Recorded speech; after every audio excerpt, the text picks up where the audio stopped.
ərazilər Azərbaycana verilməlidir. Gecikir. Sərkisyan.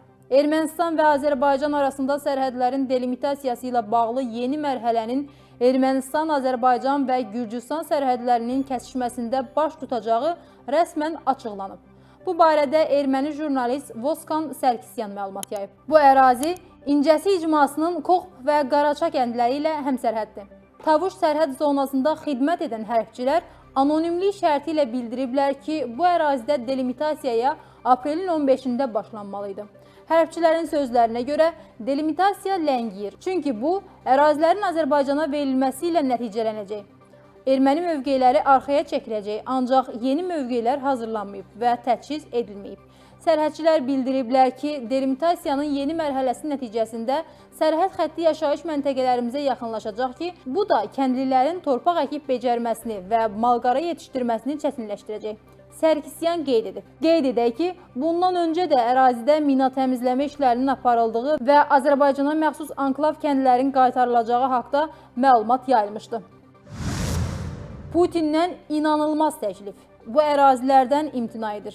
Rusiya prezidenti Vladimir Putin bütün cəbhə xətti boyunca döyüşləri dayandırmağı təklif edib. Putin həmçinin Donetsk, Lugansk, Xerson və Zaporojye vilayətlərinin hələ də Rusiya silahlı qüvvələrinin nəzarətinə keçməmiş ərazilərindən də imtina etməyə hazırdır, mənbə bildirib.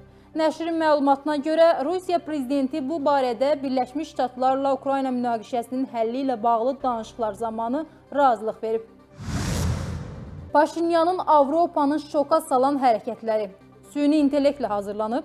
Avropada ölkəmizin daxili siyasi həyatı ilə maraqlanan, Ermənistanda baş verənləri yaxından izləyənlər var. Onlar baş nazir Nikol Paşinyanın davranışlarını və çıxışlarını xüsusi diqqətlə müşahidə edirlər. Bunu Hraparak qəzetinin jurnalisti Arek Margaryan deyib.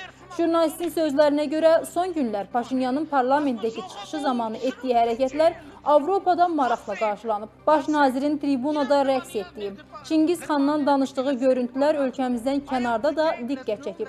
Avropa ölkələrinin birindən olan parlament nümayəndəsi Ermənistanlı həmkarı ilə əlaqə saxlayaraq bu görüntülərin real olub-olmadığını soruşublar. Onlar Paşinyanın rəqs etdiyi, qəribə davranışlar sərgilədiyi və Çingiz xandan danışdığı görüntülərin baş naziri gözdən salmaq üçün müxalifət tərəfindən hazırlanıb-hazırlanmadığını maraqlandılar.